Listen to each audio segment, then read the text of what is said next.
What it do? Happy let me check this date. All right, happy Wednesday. Sometimes I get a little bit off. But today we are going to be talking about manifesting. All right. The title of today's conversation is Manifesting is Remembering That It's Already Yours. And this actually stemmed from a conversation that I was having where what we discussed was how would you act if you already knew how the movie ended? If you were going to see a movie, you already know how the movie is ending. So when you see that the mother and the son are in trouble, when you see that they're kidnapped, whenever you see that things seem to be falling apart in their life and they might not make it, if you already know how the movie is going to end, then you're much more at ease, right? Your emotions might still fluctuate, but you already understand the promise that's been given because you've seen the ending. And this is the same way that we have to treat our life. If you already know how the story is going to end because you already have that vision in your mind of what you want, and because God is within you, your desire is sacred, is holy, it's a promise, it's the promised land, that you can go through life with a little bit more ease, a little bit more faith that just because things don't look ideal doesn't mean anything. Everything is still unfolding for you. Right? So that's what we're going to talk about today, is that manifesting is remembering that it is already yours. It is already yours. All right. So the first quote is from the, what is this from? I think it's from the Bhagavad Gita. It's a quote by Krishna. A man is what his faith is. As his faith is, so is he. Right? We are what we have the faith that we are. Right? If you think that things are not working out for you, then that is true. If you believe that everything is working out for you, then that is true. The truth is that everybody who comes in, they push you. Doesn't matter what direction they're pushing you towards what you need to do. They're pushing you towards where you need to go. Right? We can look at it from behind the glasses of however we look out at our life and say, okay, well, they're breaking my heart. They're cheating. What they're doing is they're pushing you towards what you need to be. There are times where, or you have certain people, right? You're stuck in a job, but you know that you need to be pursuing your business.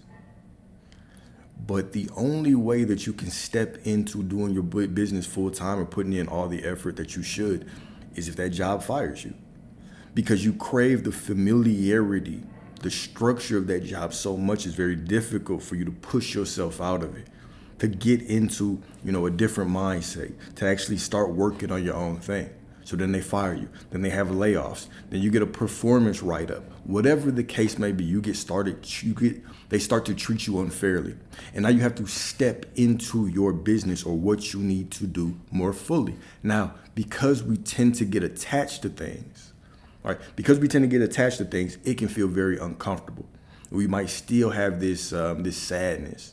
We might still need to mourn the losing of that thing. But without the loss of that thing, would you be the person who is actually equipped to handle your business more? This is why I always say, man, who is more important? The person that breaks your heart and pushes you down the path of learning yourself, healing, stepping into a better version of you, getting better relationship skills that lead you to the right person, or the right person? Would you even be the right person for the right person if you didn't go through the quote unquote wrong person? Who is more important in your journey? Everyone is important, right? So it's always a divine unfolding. We have to put on our goggles of divinity and see that everything is unfolding for us. This is the only way. Or you cannot afford to think anything is not working out for you. Because the moment that you believe it's not working out for you, it isn't. A man is what his faith is. You are who you say you are, right? This comes back to the whole term that I am, right? When God showed up to Moses as the burning bush, and Moses said, "Who are you?" "I am that I am," right? Now, you are whatever you say you are. What does I am mean, right? Why do we have to say I am when we declare who we are? I am prosperous, wealthy, whatever. It is because the light within you, the God within you, only refers to what you ask for in your name, in the name of the Most High. All right. And so when you put I am whatever in now you are making a declaration that this is who you are deciding to be. And then if you walk as if that desire, that declaration is a sacred and holy promise, now it doesn't matter what shows up in your life. You already seen the end of the movie. I already know how this movie's going to end, right? I know that the movie has to be exciting, so they're going to have to add some speed bumps and some traps. And sometimes it might not look like I'm going to get out. Sometimes I won't even know how I get out. Sometimes the characters in the movie, you think, or it's just plot armor. No, that's faith armor, right? You have that same plot armor in your life. Everything will unfold for you if you declare that it is unfolding for you, right? Universal law. This is just a fact, all right? So faith, the sacred fire that sees through the dark, all right? Good morning, good morning. All right, so there are moments in your life when all you can do is believe. Not because the road is clear, but because your soul whispers, keep walking. Even when the mountain doesn't move, even when the heavens seem silent, faith is not blindness, it is inner sight, a knowing beyond knowing, a sacred fire that refuses to go out in the storm. Hebrews 11:1, now faith is the substance of things hoped for, the evidence of things not seen. All right, faith is not passive, it is not weak, it is the warrior's flame, the mother's cry, the mystic's leap into the unknown. To walk by faith is to trust that everything is happening for you, even when the outer world shouts otherwise, especially when the outer world shouts otherwise, right? Anybody can have faith when things are going well. Anybody can be in a good mood, run around and say, oh man, look, everything is for me. It's all working out. I feel prosperous and beautiful and blessed and divine, and life is delicious right now. When everything is going well, this is easy. This is not where the test is.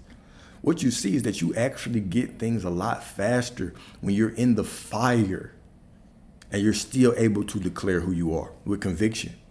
Don't really give a damn what it looks like. It's all working out for me. Right? I can only see with this limited vision from my human perspective because I can only see what's going on in front of me. But the Most High, my soul, my divinity moves in rooms that I'm not even in right now. Things are happening for me throughout this world that I don't know about, and it's all for me. And this is just part of that unfolding. That's all it is. No need to suppress what's going on.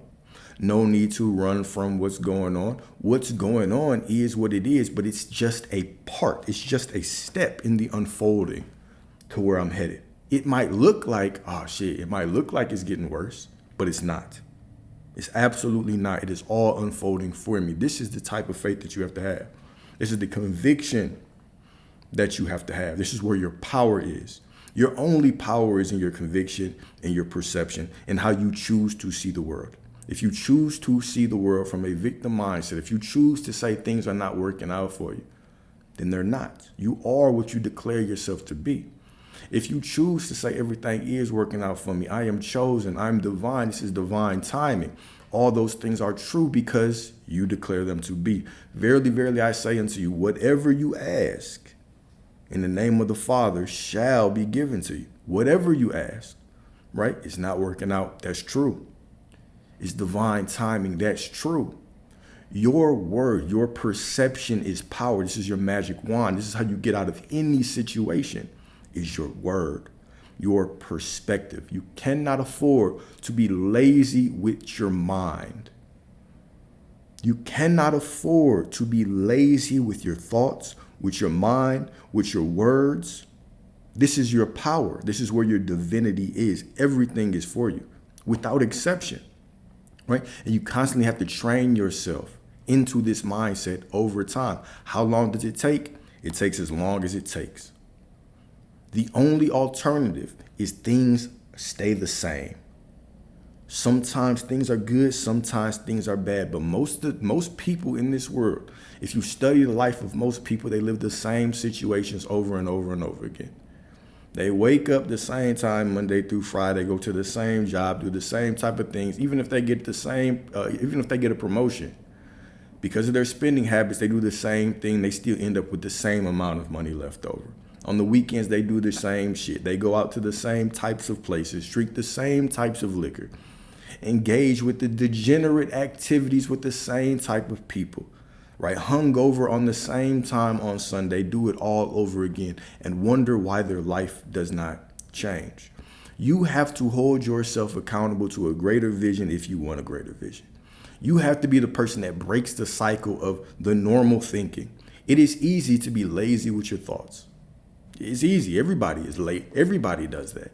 Just lazy with their thoughts. Whatever they see, that then changes their internal state of being. Whatever they see outside of them, that determines how much faith they're going to have. If it looks to go wrong, their faith shrinks. If it looks like it's going right, all of a sudden, I had faith all along. No, you didn't.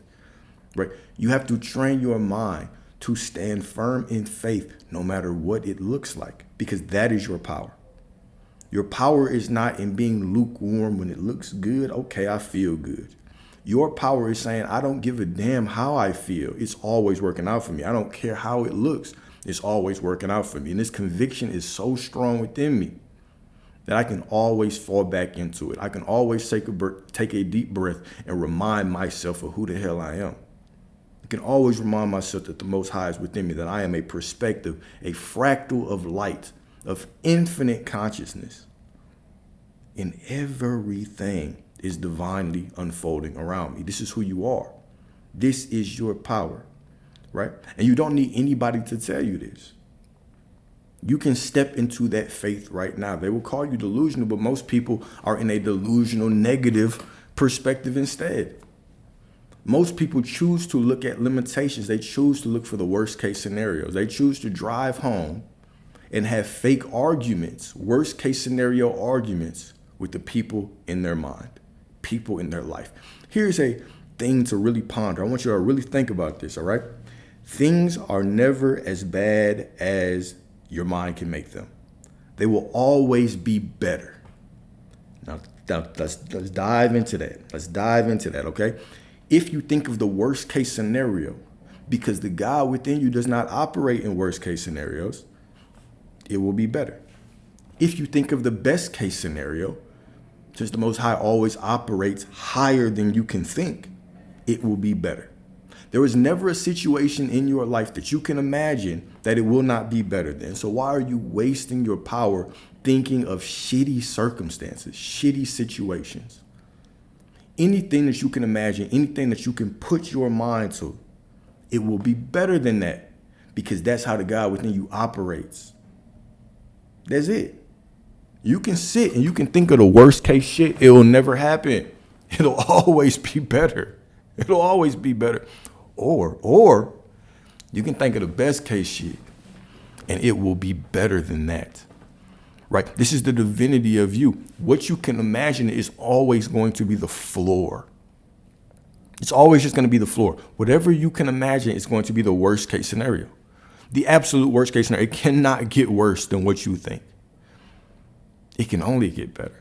So why would you waste your power daydreaming, fantasizing about shit that doesn't serve you? About shit that does not serve you. All right? So even when betrayal, delay, or loss arrive like unwelcome guests, even when the miracle is still sleeping beneath the soil of time, right?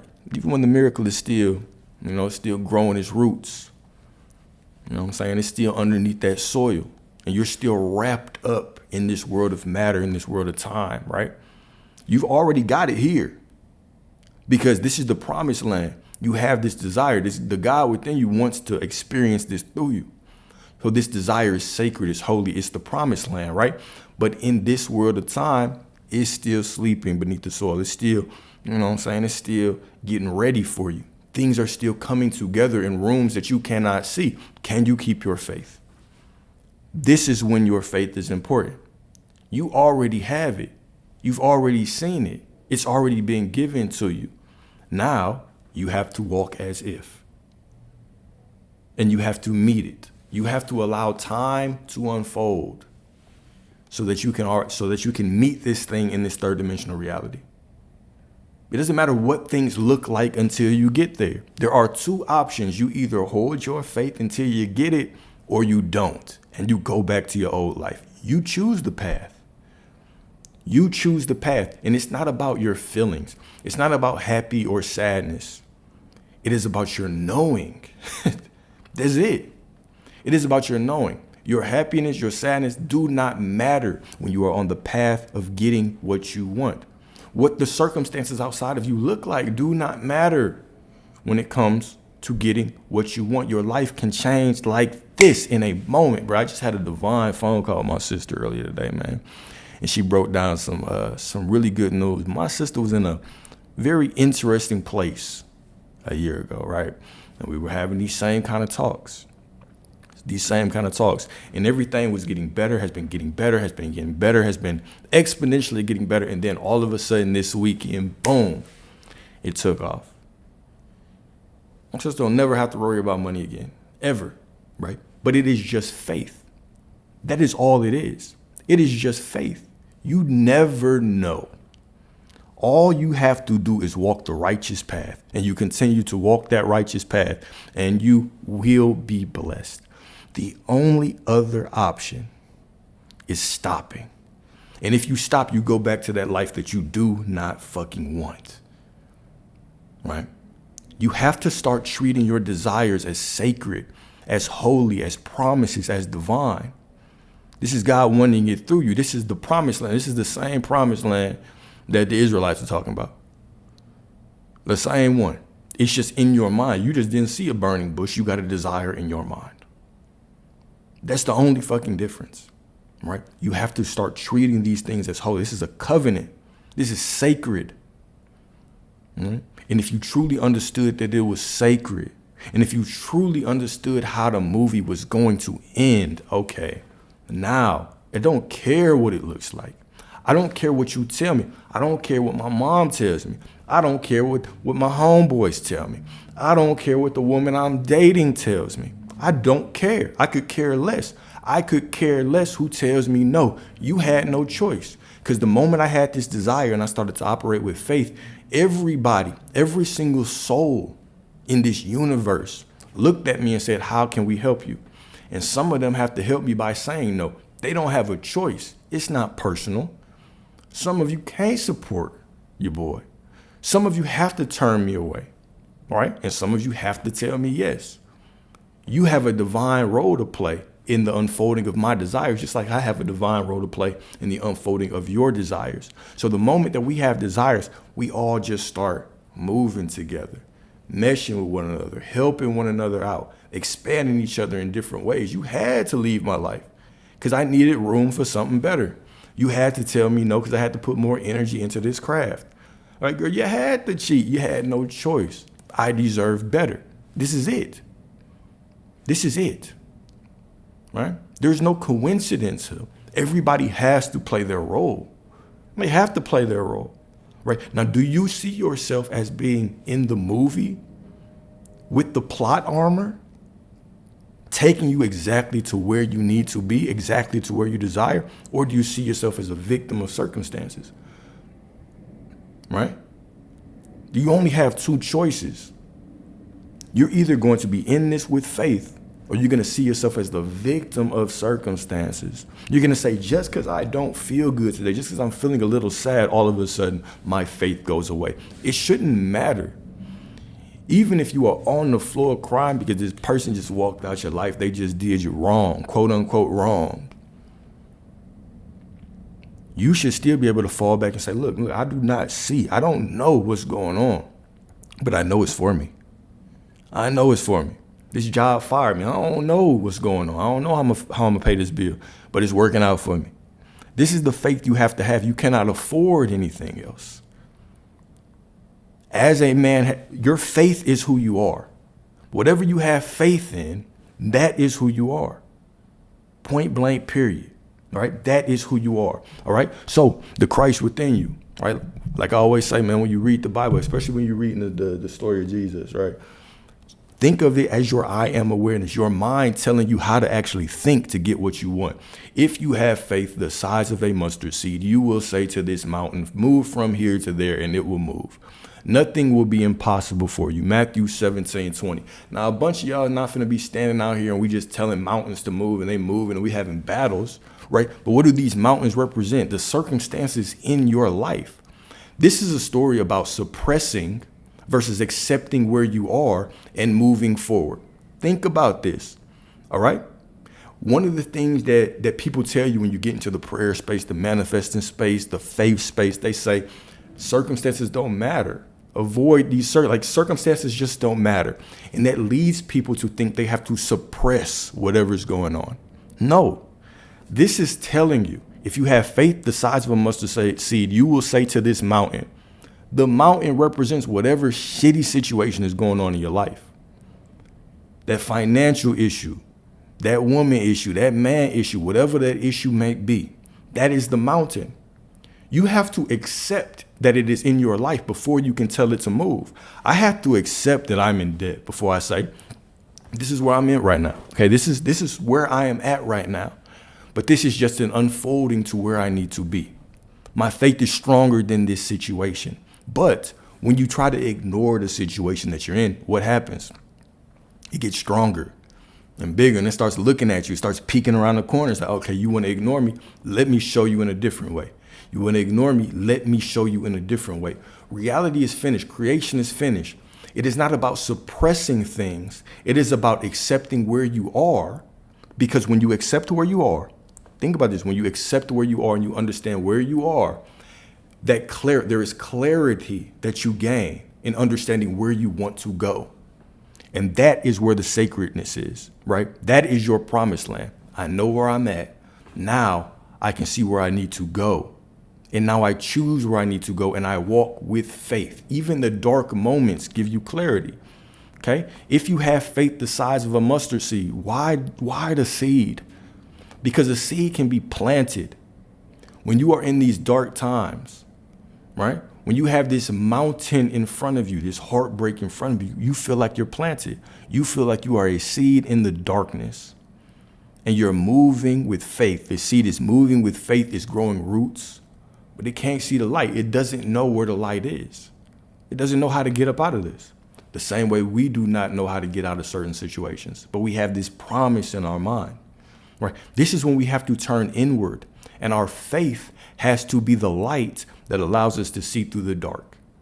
No one comes to save you in these situations, but you have everything within you to save yourself. And it's just about your perception, and it's just about your faith. No matter how difficult it may seem, who are you aware of being right now?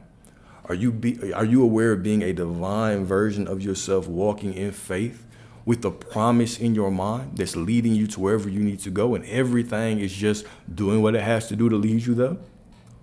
Or do you see yourself in a situation you just, I don't know how the hell I'm gonna get out of this shit? It's not working out for me. Who are you? Who are you in these situations, right? So faith is not always loud. Sometimes it is a whisper, trembling in the cave of your ribs, reminding you that even when you do not feel it, you are being carried. All right. So the Gnostic flame, faith as divine knowing. So we're going to get into the book of Thomas a little bit in this one. So if you're not a Gnostic gospel fan, don't know what to tell you. Okay. So in the gospel of Thomas, Jesus, Yahshua, right, speaks not of belief in external things, but of inner remembrance. He says, if you bring forth what is within you, what you bring forth will save you. If you do not bring forth what is within you, what you do not bring forth will destroy you. Okay? Faith is what is within you, right? The seed of divinity planted by the Most High himself. It is not imposed. Okay? It is evoked, right? Called forth in fire, in silence, and in surrender. Now, we tend to think that this faith that we have is this loud thing that we pull up out of ourselves. We strengthen it. We kind of force it out. This is the illusion. This is how we're programmed, all right? I want you to think about this statement. When we say, in order to get what you want, you have to feel worthy of it. What does that worthiness mean to you? Is that a feeling that you can bring up? Is it something that you can work on to all of a sudden get more and more worthy? Right? What if I said that because you are a fragment of God, the one, that you were born worthy? And that instead of pulling or pushing this emotion out of you, right, you have to relax into the knowing of it. Because if I think that worthiness is a feeling, something I have to conjure up, something that I have to pull up out of me, I'm actually communicating that I don't think that I'm really worthy, that I believe I have to feel worthy. And what happens when that feeling changes? Because it will. You cannot hold on to a feeling from now until forever. You can't. You can go into the car right now and start driving and your feeling can change. And you won't even know why. It can be raining outside. Your feelings can change. Your feelings change all the time. They sway, right? So it's not about your feeling. It is about your knowing. It's not about conjuring up a feeling of worthiness. It is about stripping away the programming that makes you believe that you have to work to be worthy. This is how the world tricks you. From a kid, you were told, this is how you have to be liked in the world.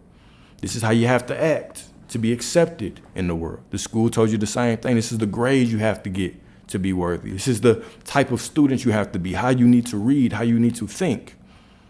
This is what the school tells you. The job tells you the same. This is what your job title needs to be. This is your performance review. This is what you need to achieve. You are constantly programmed to think that you have to work. Then you get into the church and they say, well, you have to be baptized. You have to do all these things. You came out of your mother's womb worthy. Worthy. It is not a feeling. It does not matter how you feel. It is a knowing. Doesn't matter if you're happy. Doesn't matter if you're sad. Doesn't matter if you're working out. Doesn't matter if you're overweight. Does not matter. You came out of your mother worthy because the Most High is within you. Because you breathe oxygen right now, you are worthy. That's it. That is it. Right? So when we have this inner knowing, I am worthy, right? It is about me it is about me going within myself to remind myself of this.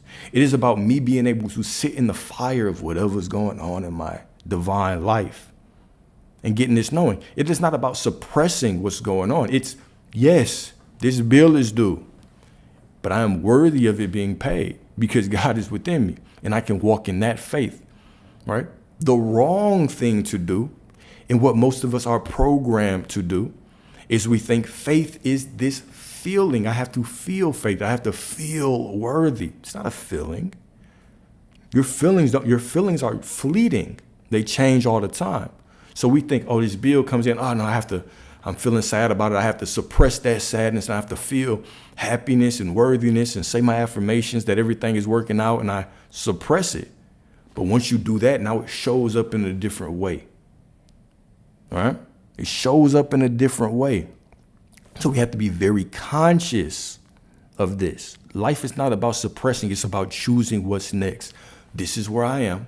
This is what's going on. Now, this is how I choose to go forward. This is the clarity. The clarity of me accepting this situation has birthed a new desire, has birthed a new promised land.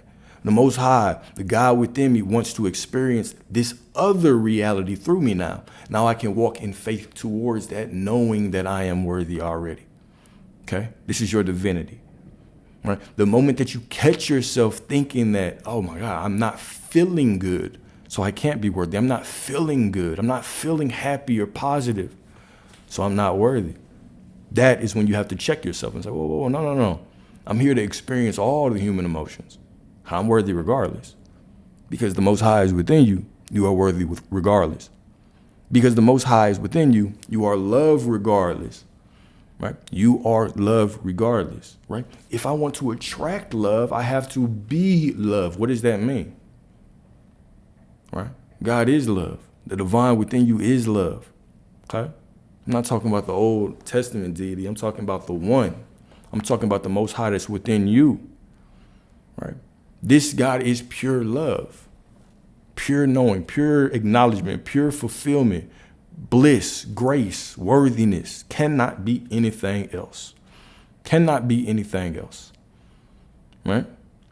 So just knowing who you are. This is why self-actualization is ideal, is necessary on this path of creating the life that you want. Because what is the highest level of self-actualization? Right? You go from, I'm just this person running around, to I have to control my feelings, to I have to control my thoughts, it's who I assume to be, to oh shit, there's this knowing of who I am. I know that I'm divine. I know that God is within me, right? I know that I cannot separate the God within me from God. I know that God is within everything, right? So how can I not be God, right? This is the highest level of self-actualization, and this makes you worthy of everything you want. Now, the only thing left is walking in faith. This is where the work is. This is where the work is, okay? So next verse from Gospel of Thomas, blessed is the one who has believed before becoming, for he shall live. Blessed is the one who has believed before becoming, for he shall live. This is the sacred reversal of the world. In the realm of faith, you must believe first, then become. You say yes to the unseen, and the unseen becomes flesh. You have a desire. You just saw the end of the movie. You just saw the end of the movie. Now, you don't know how long the movie is. You don't know if the movie is a year, a month, a week, a day, an hour, 10 years. But you already seen the end. Now walk accordingly. You have plot armor. You have plot armor now. You can't lose. Right? Whatever you have faith of is what happens. Now, you walk through life with this divine inner knowing, with this divine understanding of who you are. God is within you. You are the divine. You are the divine. Now, your perception creates reality. Your perception, your perspective is the magic wand that paints over whatever is in front of you. Don't care what it looks like. It's all working out for me. Don't care what I feel like. It's all working out for me. I'm going to experience. I can experience everything to its fullness. I can enjoy life. I know the outcome. You can leave.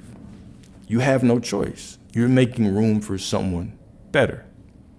You have no choice, right? This job is pushing you out, right? They're finally pushing you to focus on that business that you've been half-assing it on because you've been so connected to that job thinking that, oh, my only way I can get paid is through this job. Even though I want to do my business, but you crave the familiar paycheck. But no, that job, they have to get rid of you. It doesn't matter what you do. You're like, damn, they treating me unfairly. The hell going on? No, they had to do that. They have to start writing you up. They have to get rid of your ass. They have to have layoffs because they have to push you to who you're supposed to be. The moment you have this desire, the world has to push you to where you need to go. They have no choice. Are you going to be along for the ride? Are you going to ride the waves downstream? Or are you going to fight upstream? You're going to fight against everything that's for you. Are you going to fight against everything that is for you? Or are you going to flow with the life that you want? It's all leading to what you want. You fighting is just delaying the shit. Relax. Let go. Enjoy fucking life, man. You should wake up, look in the mirror and say, man, what am I going to experience today? What's going to push me into a better version of myself today? How is my perception going to shape everything that's happening to your boy? All right? You know, what women am I going to meet? Right? What opportunities am I going to get? What people are going to tell me no? What people are going to tell me yes? What is the next step on this divine journey? I already know the ending. I already know the prosperity that's coming, right? And how do you stay confident without being nastily fuck? Well, you just treat everybody. You still just treat everybody with how you want to be treated, right? But let's really think about this, right? Because some people will say, well, you should be humble. You should be. When we find ourselves saying that, we have to understand that everybody is a teacher and everybody shows up into our experience to show us something about ourselves, right? This is a very interesting thing about emotions like jealousy, is that when we see someone successful and we feel jealous, we feel like we have to tear them down. That is your soul telling you, well, you need to step your game up because you want to be similar. You want to be in a better position, but you're not, right? You have to work on yourself. When we see people that we consider quote unquote arrogant, they just need to be more humble, right? What is the lesson that we need to learn from that, right? Do they have a sense of confidence that we wish we had, right? Do we believe that we have to dim our light for other people? Like, what is this trying to tell me, right? Because nothing shows up in our life accidentally. right? The same way that we see 222, 333, 444, everything is a synchronicity. That's how the universe communicates to us, right? It's through synchronicity. So if I get triggered by the same person twice, I find myself saying, damn, bro, I wish I was there. Damn, bro, they got all this money. Damn, if I had that, I would do this. Okay, well, you don't, right? But you obviously want to get there, so you're not doing something right. So you have to step into more faith. You have to step into a better version of yourself. You have to work a little bit harder to get there because that is what you want. This is a desire that you're having, right? The world is triggering you to push you to where you need to be, right? So that's one end. And I know that's not what you were talking about, but that's one end. Now, the other end of it is, why the hell would I dim my light to make someone else just feel a little bit better? Why would I do that? Okay, if you're aware of who you are, okay, would the God within you walk around and dim their light? Right? Like, we have this example, whether you believe or not, right? We have this example of Yahshua, Jesus, in the Bible. Yahshua was the type that went to the temple and was flipping over shit. Was the type of person that said what they wanted to say, right? Spoken metaphors if they didn't think that you were conscious enough to comprehend the kingdom of God is within you. It's not something that you can see, right? Spoken parables if you felt like you weren't up to speed yet, right? Was this a man that was dimming his light? No, he didn't dim his light so much that he was killed for it, right? Or however you think the story goes. Okay, so me being a lesser version of myself to make other people feel good, why would you do that? What benefit do you gain from that, right? You are limiting your own divinity, right? Now, I'm not saying to walk around and just throw shit in people's faces and be disrespectful, right? But all I can focus on is just me living to the best of my ability, doing things to the best of my consciousness, to the best of my awareness. So I say, my brother, if you feel like you're just being confident and it shouldn't hurt anybody, and you're not doing anything to intentionally hurt anybody, well, do you. Because guess what? No matter what you do, whether you're living the life you want or you're living the life that you hate, people are always going to have some shit to say about you. And you cannot worry about that. You have to live in alignment with your code of morals and your code of ethics. Okay, this is one thing that we often, misinterpret about sin, right? Even if you read some of the removed gospels, the removed teachings of Jesus, I think it's the Book of Mary Magdalene, where Jesus is talking to Mary and he says, there is no such thing as sin. Not in the traditional sense, right? Sin is when you are doing things that's against the Most High within you. When you're doing things that are against the desires that God within you has that wants to be outpictured in your life. So if I have this beautiful dream in my mind and I'm walking with utmost confidence that it's going to be there, and no matter what happens in my life, I can brush it off and I can walk as this divine version of me, and I take on opportunities head on and I'm walking towards them, it's going to offend some people. Some people, just because of their own insecurities, are going to be like, bro, you need to calm down. He needs to be more humble. He's so arrogant, right? He's not God, right? Who are you to tell anybody who they are? Who are they to tell you who you are? Right. So my only advice is you don't dim your light for anyone. You do not dim your light for anyone, right?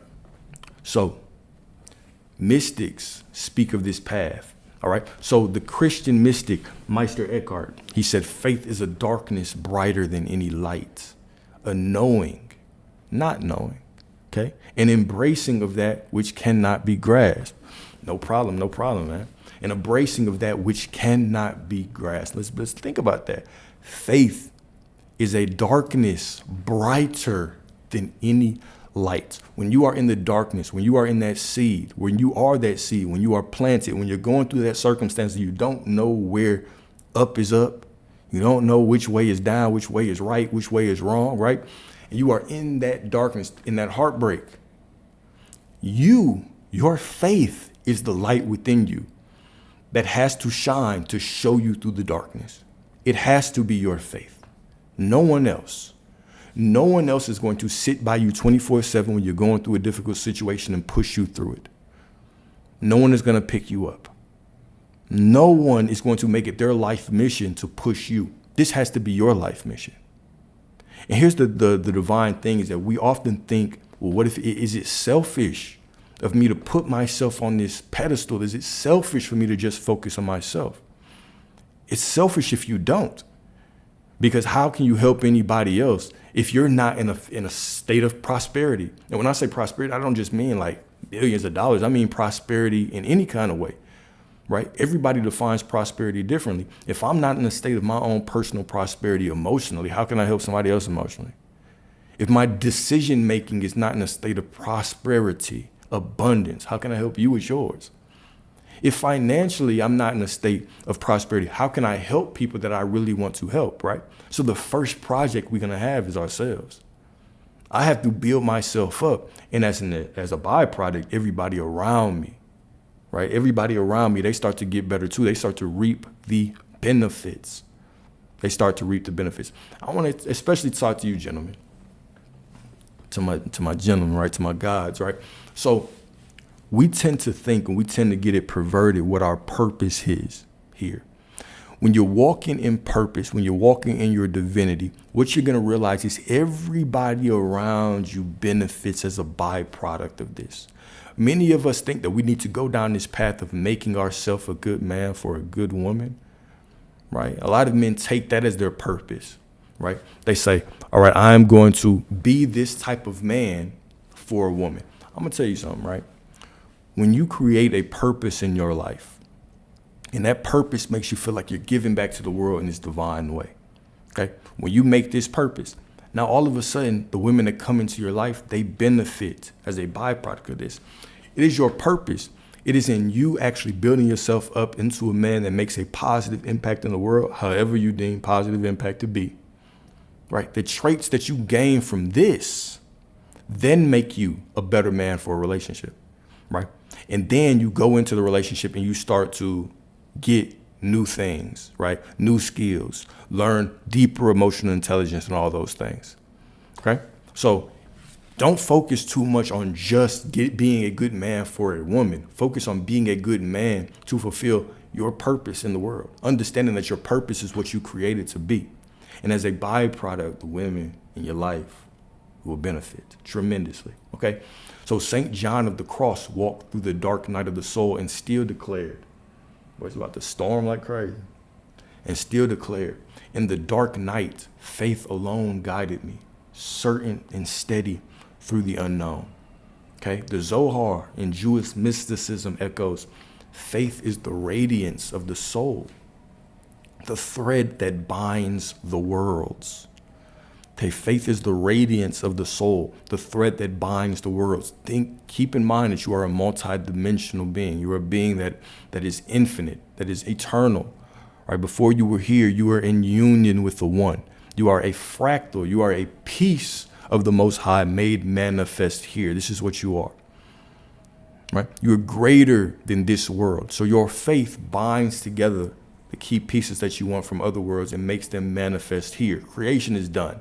You're not creating anything. You're choosing where you want to head based on your perspective. And then every step that you take, you are crossing realities and dimensions, and things are being made manifest in front of you. That's how your life is working. This is how your life is being orchestrated. Okay. And the Bhagavad Gita, all right, Krishna says, okay, a man is what his faith is. It's what we started this lecture on. Is this quote, a man is what his faith is, as his faith is, so is he. You are what you have faith, what you believe yourself to be. If you believe everything is working out, it is because you declare it so. If you believe that this is divine timing, it is because you declare it so. And you shall decree a thing and it shall be. I think it's Job 22:28, I believe. Okay, you shall decree a thing and it shall be. All right, now, what does that mean? Decree a thing. You shall decree a thing and it shall be. If you look up the word decree, what does it mean? It means this is a binding word from a legal authority. You are considered a legal authority in this life. Your word is authority. When you speak your words, you are speaking with authority, whatever you declare, right? And we see this over and over again. We're told in different ways, look, whatever you say, it goes. Whatever you believe in, you have. Now, you can choose to believe that everything's not falling together, or you can choose to believe that it is falling together in the most divine way and rapidly. It's coming together so quickly that it looks like everything's falling apart, but really everything's just shaking together. Right? My faith is so strong that my soul has picked up the world and is shaking all the bullshit out of it. And it looks like it's chaos, but it's not. Every step I take gets me closer. Right? And through whatever shows up, I'm getting the opportunity to get more clarity. Like, oh, shit, I like this. I want more of this. Oh, no, I don't like this. I'm going to choose different. This is just a stepping stone. And everything is. Everything is. My desires give me more desires. The things that I don't want give me more clarity on what I do want. Everything is for me. This is your divinity. This is how life is unfolded for you. It's as simple as this. It's as divine as this. Right? Every step that you're taking, every situation that you're in, okay, shit, I like this. I want more. I have faith that I'll get more. Keep walking. I don't like this. This is what it is, though. It's all unfolding for me. I choose this instead. I keep walking. This is your faith. This is your power. Right? But the moment that you get too caught up in the drama, it's not working out right. Damn, my plan fell apart. Here's a little news flash. Your plan will always fall apart. There's no such thing as a perfect plan. You could never make a perfect plan. It's not within you. That's not what your mind is designed to do. Your mind is just designed to focus on your faith and take the next best step based on everything that's presented to you. Go throughout history. You can look at war plans. You can look at building plans. You can look at project plans. You can go to your corporate office and look at the project plans. You will never find a perfect one, ever. The moment you start executing, what happens, right, is that the God within you, your soul begins to use that plan as a vehicle for his will to be done, right? Your plan has to overlap other people. Your desire has to overlap other people. Some people have to come into your life to help you. Some people have to come into your life so you can help them. Like, you don't understand the desires and needs of everybody. Your soul does, the God within you does, right? Damn, that's starting to come down. But anyways, this is the faith that we have to walk through. Understanding that everything is divinely unfolding for you, right? How is it unfolding? Why is it unfolding that way for you? Because you say so. Because you say so. You shall decree a thing and it shall be true. Okay? Faith is the knowing, right? Let's go back to blessed is the one who has believed before becoming, for he shall live. All right, faith is not the absence of struggle, it's the meaning within it. You don't need faith when everything makes sense. You need it when your prayers seem to echo, when the promise tarries, when the womb is barren, when your hands are empty, but your heart still says it is coming. Okay, look at Abraham, who believed against hope. Look at Joseph, thrown into pits, prisons, forgotten by men, but never forgotten by the divine. All right, so Romans 8:28, and we know that all things work together for good to them that love God, to them who are the called according to his purpose. All right, faith does not mean you will not be tested. It means you will not be destroyed by the test. It means you are part of a sacred architecture where every broken piece is placed with divine precision, right? Every single part of my life, everything that's unfolding is placed there with divine precision. That light within you, the Most High within you, is not accidental, not coincidental, doesn't make mistakes, but you do. But the only mistake that you can ever make is you looking out and misjudging a situation. This is the only mistake that you can make, is if you look out into the world and you misjudge a situation as negative when it's really for you, because it's all for you. When you say it's not working out right, this is your mistake. When you say, damn, everything just looks like it's falling apart, this is your mistake, right? This is where you have to catch yourself. This is where your discipline comes in. You have to get the backbone, the balls to look at everything and declare that it's all working out for you. This is where your power is. Faith the size of a mustard seed. You can look at the mountain, tell it to move, yada, yada. Decree a thing and it shall be done. Whatever you ask of me in the Father's name, how many times do we have to be told that this is how we control our reality? Right? But we would rather be lazy with our thoughts. We would rather fall into you've been lazy with your thoughts for 20 years, 30 years, 40 years. Look where it's gotten you in the same situation. It is time to wake up to who you are, right? It is time to be intentional with your thoughts. It is time to say, it doesn't matter how long it takes me until I can master my perspective. A year, 2 years, 5 years. What's the alternative? The same life that you're trying to leave, right? And so you discipline your mind, irrespective of your feelings. Don't care how I feel. I'm going to fall back into this knowing that everything's working out for me. But I'm still going to give myself the grace to go through whatever situation I'm going through, right? There are going to be some times on the journey, right? Life is like nature. There's times for work. There's times for grieving. There's times for reaping the harvest. There are times where you want this divine love and you have to go through this heartbreak and you're going to be looking in the mirror and telling yourself, boy, man, we thought that was the one, but it wasn't. And I'm going to give you the grace to heal. I'm going to give you the grace to feel this, but I'm going to also know that everything's working out. And we're going to figure out where we made mistakes. We're going to figure out how to get better, but I'm also going to give you this time to sit here in this discomfort and grieve. I am going to see you the same way that we want other people to see us. Because a lot of people, you want someone that can sit through the discomfort of difficult conversations with you, don't you? Right? But can you sit through the discomfort of difficult emotions by yourself without reaching for the phone, without going to the fridge, without turning on the TV?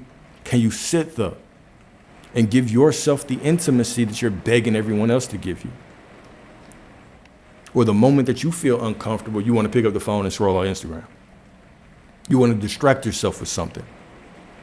And then when it comes time for you to bring up something that you care about to somebody else, when they're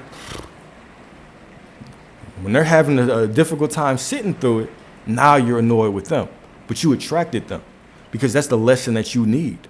How can you expect someone to sit through the discomfort with you if you don't sit through the discomfort with yourself? So sometimes what we're going through, when people are hurting us, breaking us down, pushing us towards ourselves, it is your soul calling you back to yourself. Give yourself the shit you've been begging everyone else to give you. Give yourself that intimacy. Give yourself that love that you want everybody else to give you. And then allow the world to give it to you. Okay? So your life is not falling apart. It is falling into place.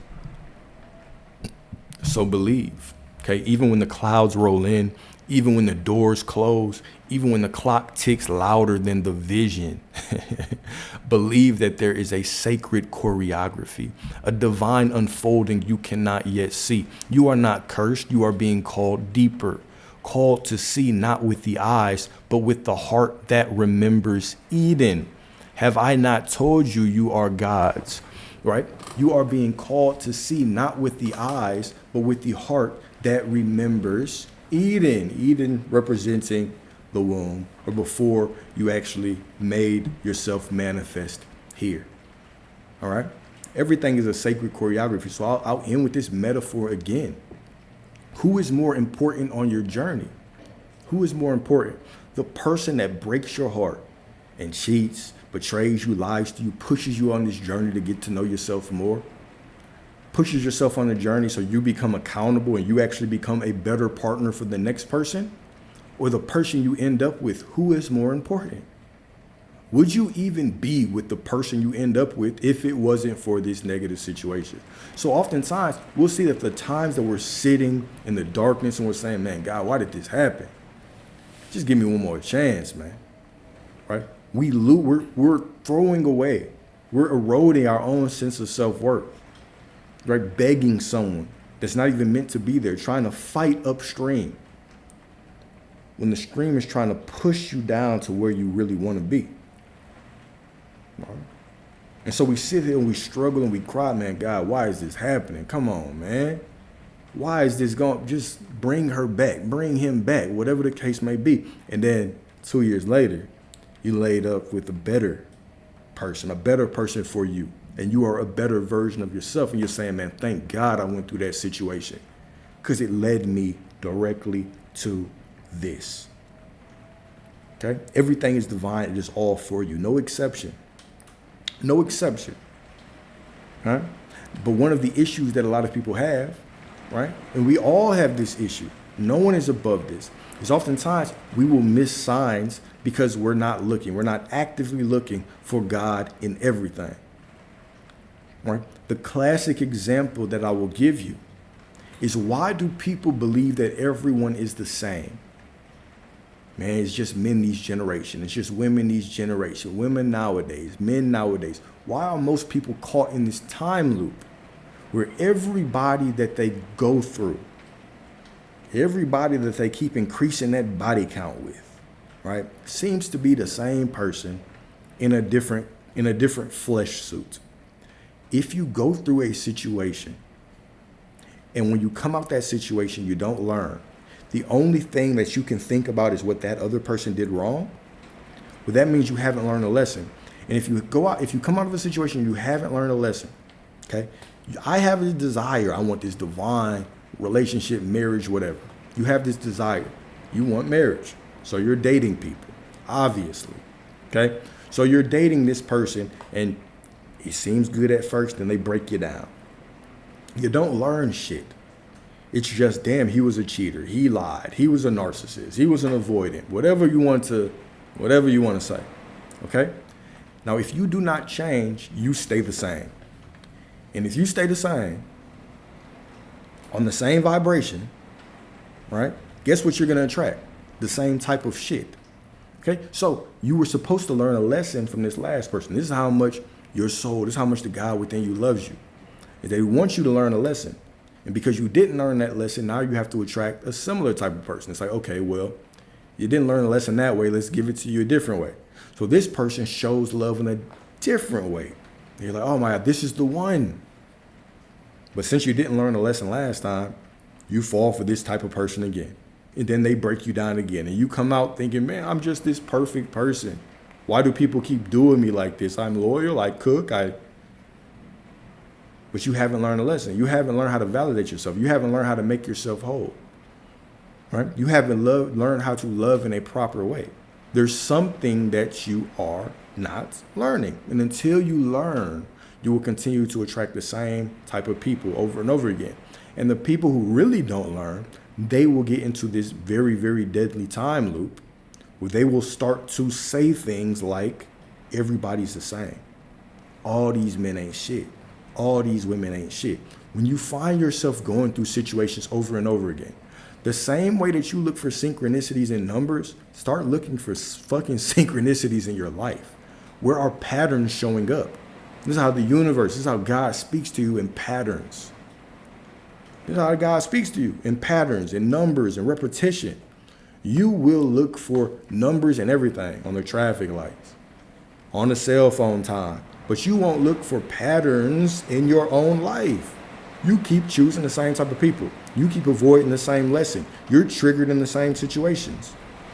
Patterns, grow, increase that vibration so you can get to the shit that you want. Oh, we got the puzzle piece. There we go. Increase that vibration so you can actually get to the shit that you want. All right? This is what you're here for. You're here to learn. You're here to grow. You're here to get everything that you want. Now you have to understand. You have to understand. You have to know without a doubt that everything is leading you to where you want to be. Okay? So you are not abandoned. You are awakening. And faith is the bridge between this moment and your miracle. All right? So let's go to the final thing, and then I'll give you these 4 reflection questions. Okay? So faith is the sacred contract between your soul and eternity, the invisible ink written in your bones long before you were born. And when the world says, prove it, let your stillness speak. You are hailed, you are guided, you are becoming. So have faith, dear soul. Everything is happening for you. Okay? So we got 4 reflection questions. 4 reflection questions. All right. Number 1. Where in my life am I being asked to walk by faith and not by sight? All right, where are you being asked to walk in faith and not by sight? Is it in your finances? Is it in your relationships? romantic relationships, relationships with friends, parents, right? Where are you being asked to walk with faith instead of by sight? In what area of your life can you finally come to the realization that, damn, the more that I press, it's not working out better for me? The more that I force and try to, claw and force my way up, it just seems like things aren't working out. Maybe the best thing for me to do is actually start working on my faith. Start just focusing on what is the next best thing for me to do, right? And we always know the next best thing. You want to make more money, even if you don't know how to make more money right now, right? The next best thing is for you to learn how, for you to do some research. We always know what the next best thing for us to do. And then bless it as so. Bless it with your perspective, knowing that everything is working out for you. Exercise your faith and walk like that, right? But where are you gripping? Where are you trying to force things to work too much instead of slipping into your faith? Okay. Number 2, do I trust that everything is unfolding for me, even the challenges? Okay. Ignore the good things, right? Go through life and start to just, every time something good happens, just thank you. I'm grateful for this. But make the challenge focusing on things that you do not believe are ideal and blessing them as perfect. This is the perfect unfolding. I'm grateful that I can experience this because it gives me more clarity. I'm grateful that this woman did this. I'm grateful that this man did this because they gave me more clarity. I'm grateful this job didn't hire me because, shoot, it just wasn't for me. It's one no closer to the yes. It's one step closer to my dreams. I'm glad I didn't get that funding, right? I ain't need it. Shit, they'll regret it. But it's just one step closer to where I need to be. How can you start to exercise and transform your perspective? How can you begin to do this, right? One step at a time, one moment at a time. Okay, one moment at a time adds up.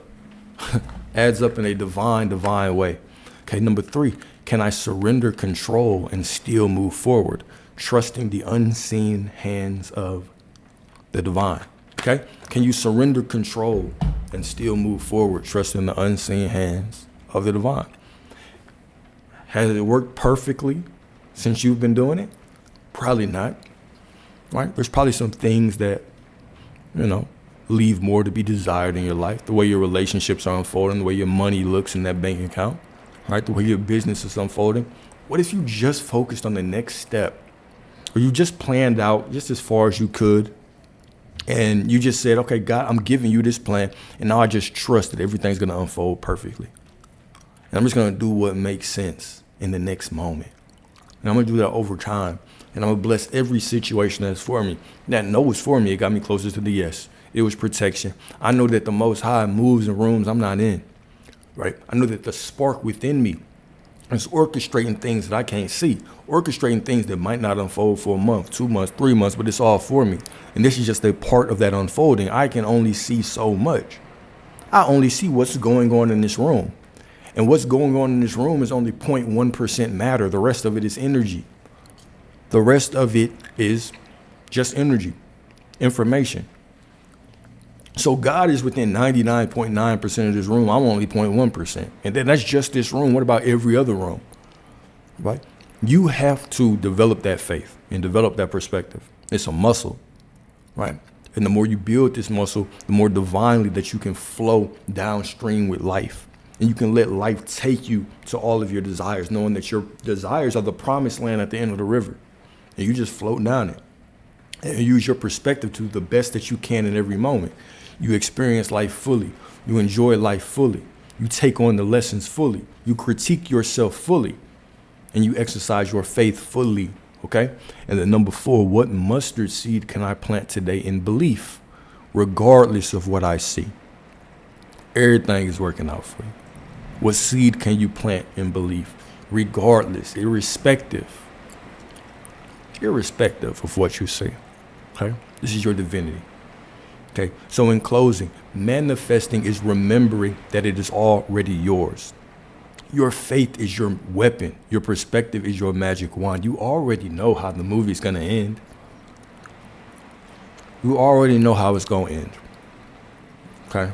But right now it's going through production and editing, and it's unfolding, and the plot is coming together, and you're just enjoying the ride to it.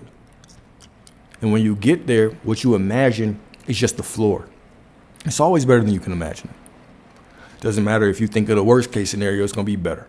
Doesn't matter if you think of a middle case scenario, it's going to be better. Doesn't matter if you think of the best case scenario you can imagine, it's going to be better. So you might as well use your energy to imagine the best case scenario. Because this is how the God within you operates, not a worst case situation. God is never trying to underwhelm you. He's always trying to overwhelm you. Oh, you want that? I can do better. That ain't shit. I can do better. You want 1,000? I'll give you 10. Right? I'm about to say something real inappropriate, right? But you always have the power. Your perspective is your wand. Your perspective is your wand, and you paint over reality with this beautiful wand and watch your life become more divine. Okay? More divine. So, I'm gonna end it right there. See if y'all have any questions, man. If y'all have questions, we can talk about whatever. We can talk more about this. We can talk about relationships, love, masculinity, femininity. Talk about money. We can talk about trading. Anything. And then, after that, we'll end it with a prayer per usual. And then we will go about our business. Boy, I caught a beautiful move on SPY tonight. How to attract your husband being loyal and faithful to me. So everyone around you is going to be a reflection of your beliefs. Okay, so we can talk about this from a bunch of different ways. I like this question.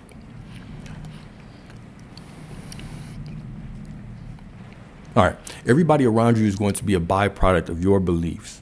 And the people that you attract into your life have to reinforce your beliefs. This is why most people in your life are very predictable.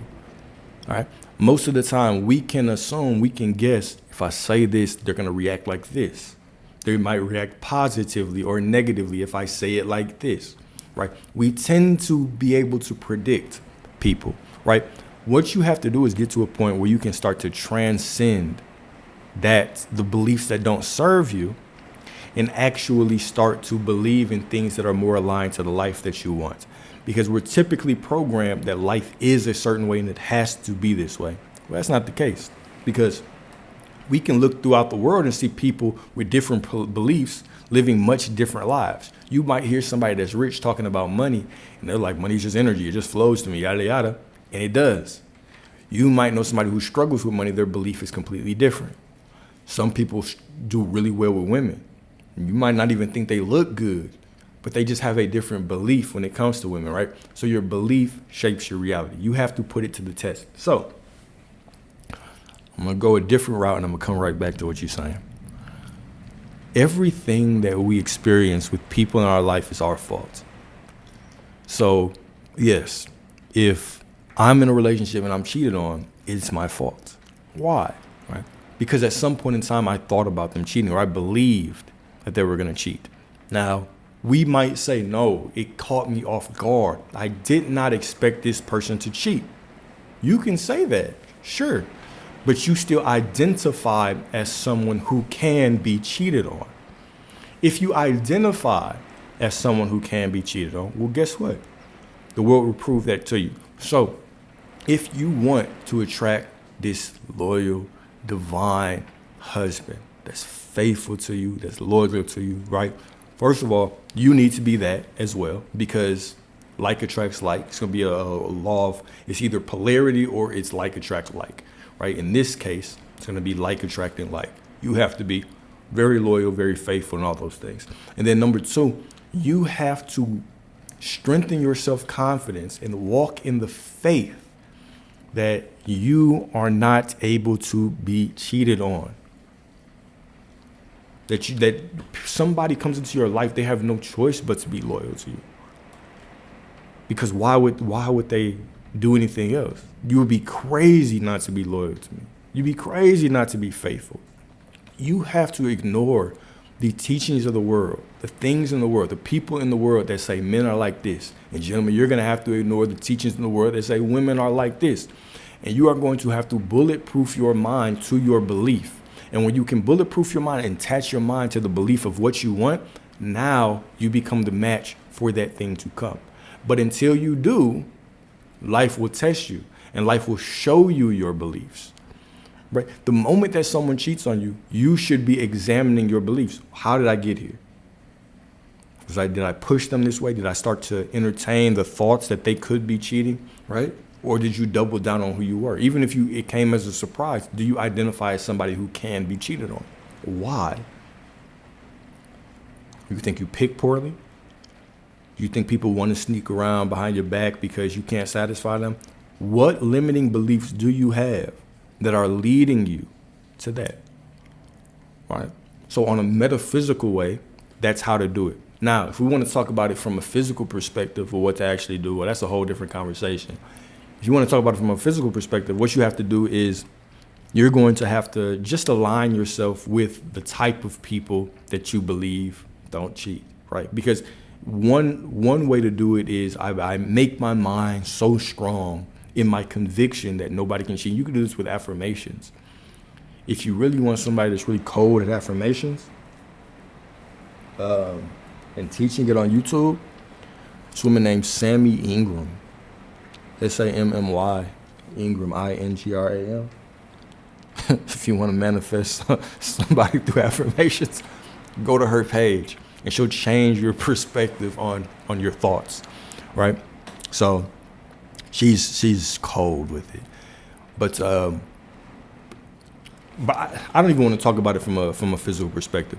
The best way to do anything is from a spiritual perspective, because the spiritual world always takes precedence over the material world. The material world is literally only 0.1% of reality.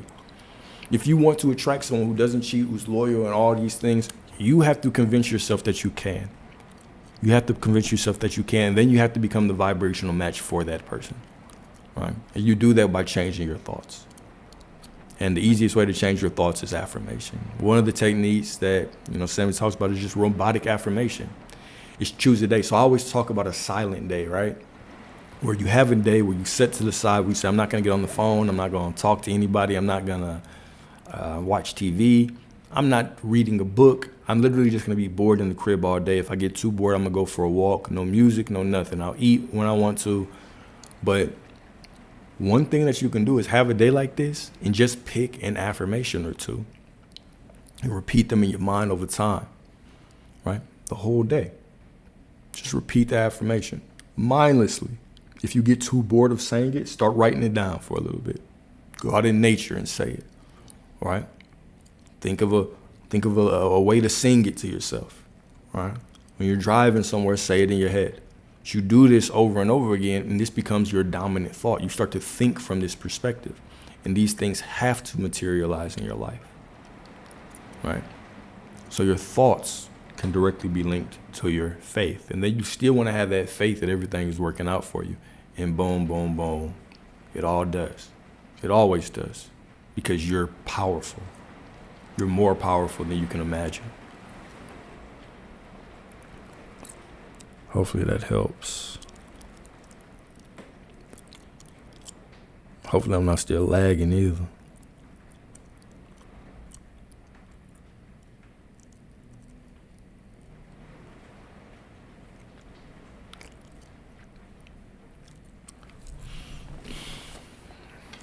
All right, anything else? Anything else? Anything else? Anything else you want me to go into with that?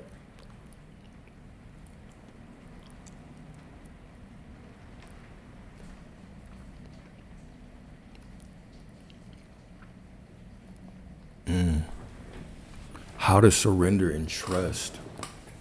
So, surrendering and trusting is, it's a muscle. It's something that you have to work on and get better with over time. But one technique that I always find beneficial is setting aside 1 hour, okay? Setting aside 1 hour and going into the silence, right? Just going into a meditation and go into this meditation with absolutely no objective, and just allowing your body and your mind and your soul to do what it does. And what you typically see is after about 30, 45 minutes, you will reach a state of calmness that will allow you to surrender more for the rest of that day, right? Or at least for a couple hours, right? And you want to continuously go into this silence and find this bliss, right? And a lot of times when I do this without a expectation, I'll realize that I'll get into that silence, and all of a sudden I'll start getting the answers and the clarity and the perspective on the things that I want. But that's just a technique, and you do that without really an end goal. If you want to make your intention, if you want to write down your intention that I want to surrender and trust, why I choose this without a quote unquote purpose for it is because when you do that, that is the ultimate form of surrendering and trusting. It is me saying, I'm going to go into this meditation with absolutely no intention, and I'm going to trust my soul and my higher self to give me information and give me clarity and give me calmness on whatever I need. This is trust. And what you'll see, this is why it's so divine. What you'll see is if you can do this for an hour at a time, over time, you'll start getting answers to the things that you need the most. Sometimes not the things that you think you need, but you'll get answers to the things that you really need. And now over time, through this exercise, you'll start to develop this divine trust that I'm always given what I need exactly when I am given. I'm always given what I need exactly when necessary, right? So that is the power of this practice. But surrender and trust, it's as a muscle. The same way that you have to go into the gym and exercise over time to develop it, is the same way that you're going to have to go through situations in your life and continue to focus on regulating your nervous system through it. Doesn't matter how I feel, I'm going to control my reaction. I'm not going to suppress. If I have to feel sad, I will, right? But I'm going to bless every situation as for me. And I'm going to do this over and over again. And eventually, you're going to start seeing these signs. You're going to start seeing these miracles. You're going to start seeing that these things work out. Everything continues to work out. And now I build more and more and more trust. God responds. The universe responds to your questions. If you simply ask, look, I'm going to surrender and trust this to you. Give me a sign. Show me that I'm on the right path. Show me that I'm divinely protected. And all of a sudden, some old woman's going to come up to you, all right, out randomly. He's going to say, look, baby, I just think you just... God just told me to tell you that, you are divinely protected. It's just the exact thing that you need to hear. Somebody random that you haven't heard to, it's just like, you know what, you just came up to me in prayer today and boom, I want to say this to you. Or all of a sudden, or a music lyric tells you something. Or all of a sudden you read a page in a book and it screams to you. Right, because the Most High speaks to us in all these different ways. Or you get the synchronous numbers. Right? Or you find some pendant that has something on it that you need to read. Okay? So you want to ask for clarity. Just ask for clarity. You want to go through life and start making it you and the universe versus everybody. Like you and your soul, you and the universe, you and your higher self, just attacking the world together. And you do this by asking for clarity. Asking for guidance. Am I on the right path? Am I protected? Show me that I'm protected. And then continue to surrender. Surrender with no purpose, just to surrender. And see how you start getting clarity. See how you start getting the answers to things. See how your life starts getting more clear. And the universe starts giving you more reasons to trust, even before you ask. Right? That's even what it says in, I think, Gospel of Thomas, right? I will respond to you before you even ask. So eventually when you start building this up, you have the desire to ask, and boom, you get the answer before you can ask. And say, we're in lockstep. Now we're co-creating, right? Your faith is the architecture that God actually builds on in your life, right? But you have to build this. You have to be the one to continue to surrender and trust and just do practices over time. Try surrendering in little things first, right? Maybe it's just surrendering that, you know what, today I'm just going to have a good day, and everything at my job, no matter how it looks, I know it's going to go for me, and I'm saying, God, give me a sign that everything's going for me. And then maybe it's just something little. Somebody buys you a coffee. Your job offers you some free shit, right? But you just bring this into every area of your life and allow it to unfold gradually, little by little, step by step. Okay, but it's just a process. But I would highly recommend the meditations, right? The hour meditation. Don't go in it with the intention to manifest nothing. Don't go in it with an intention to just go in it with an intention that I am just going to surrender this hour to you. And in the surrendering, when you start getting answers, now your life starts getting better, and now you can surrender more just in your day-to-day life, right? But it's just a muscle. It's a muscle. Hopefully that helps.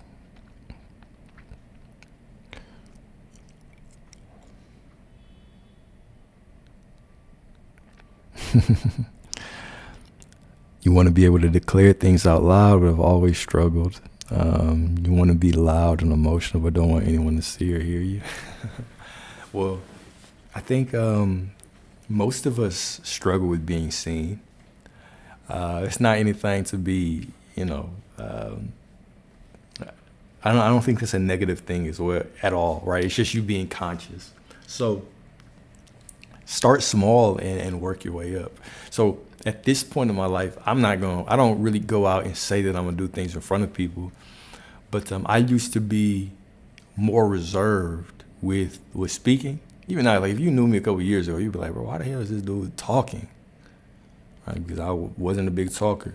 But even like driving in the car, I say affirmations now. And now I really don't care who drives beside me if I'm saying them out loud or if I'm just ranting to myself and telling myself how things are gonna work out. Right? I just do it. And I really don't give a damn who's around me because I don't really see people. I don't really see everyone as real anymore. I see everyone as just more so reflections of myself.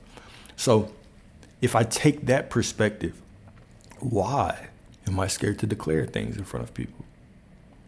Right? Is it because, I don't feel like, my faith isn't that strong yet? Or is it because a part of me would judge me and so I think that those people would judge me? What is that trying to tell me about myself? Right? And that's where that's the start of your work. Is once you understand or once you can start to use your feelings as just teachers. This is all they are. You're just trying to teach me, right? How I feel about a situation, right? If I'm jealous about somebody else, that's trying to teach me something. What is it trying to teach me? Maybe I want to be in a better position. Maybe I know I'm not working as hard as I should be. I'm not doing things like I should be. There's a lesson, right? If I'm scared of being judged by people, there's a lesson. Why am I scared of being judged? Am I scared of failure? Do I not have enough confidence in myself? Well, how do I build confidence? Am I the type of person who keeps promises to themselves? If I say I'm going to do something, do I do it?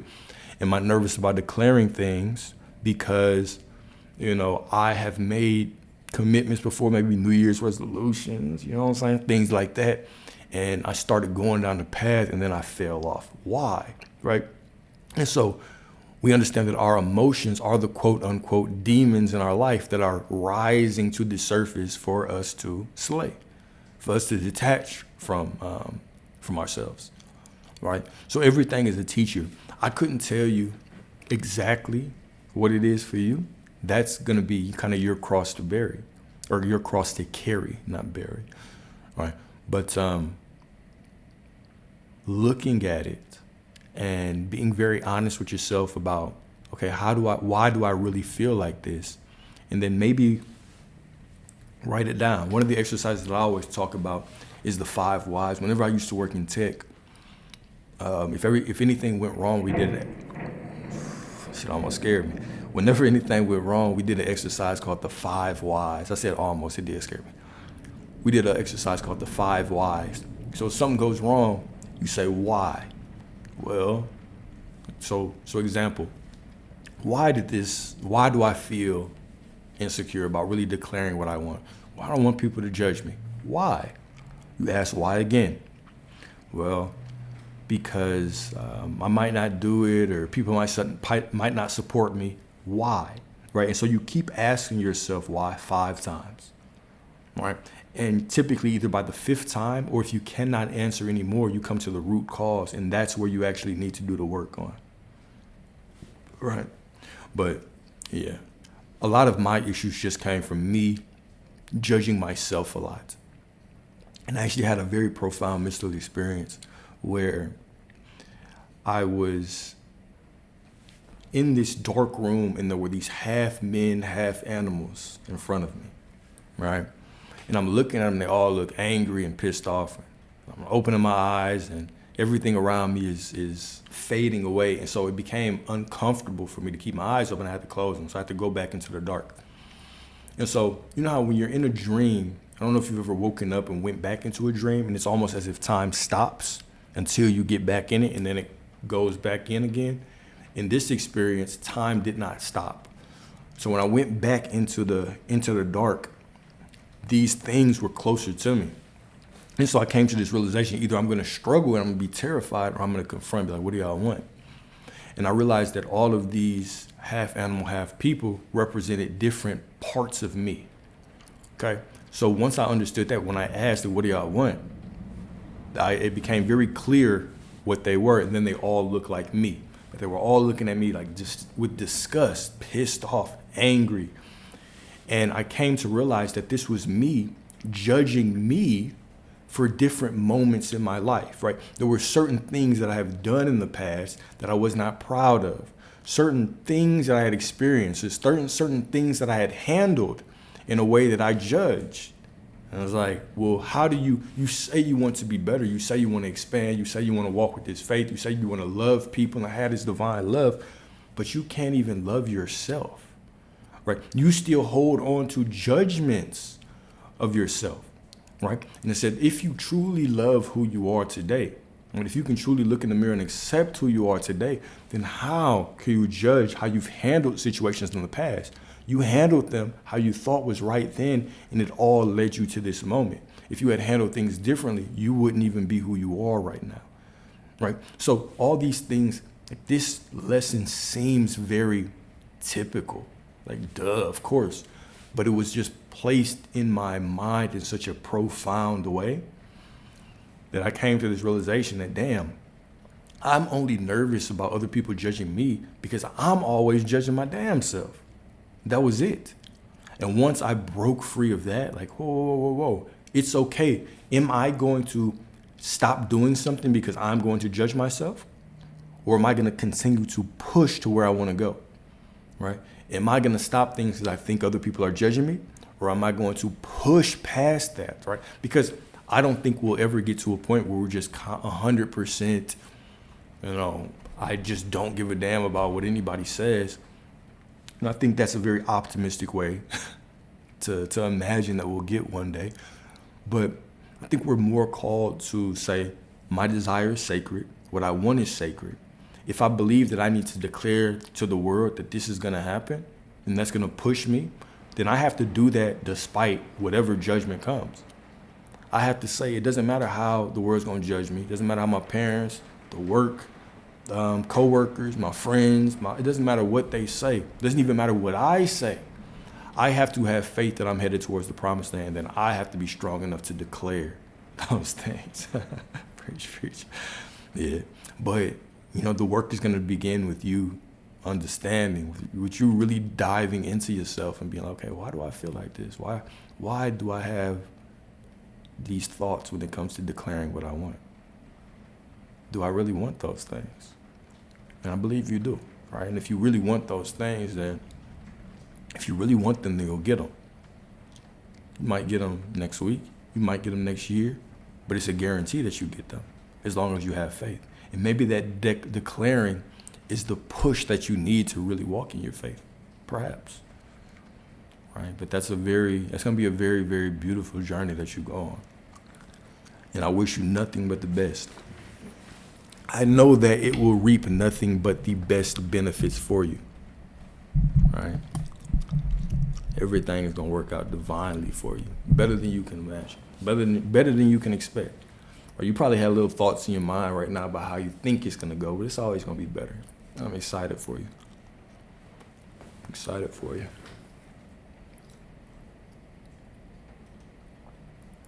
Are we able to control circumstances, including family that comes in the way?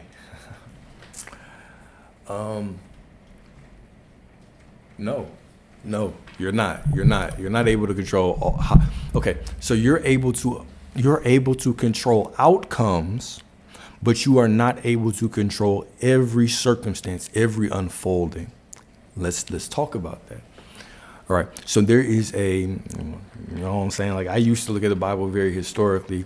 Now I understand the Bible is a book of metaphors. Okay. Now I want you to think about this story where Jesus is on the mountain fasting for 40 days. It's a very important story about controlling outcomes and faith. He's fasting for 40 days. Knows he has to go through this betrayal, right?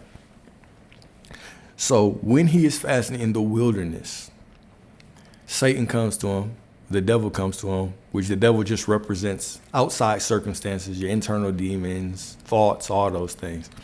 And it's tempting him and says, you are the Son of God. Surely if you throw yourself off of this mountain, right, the angels will come save you.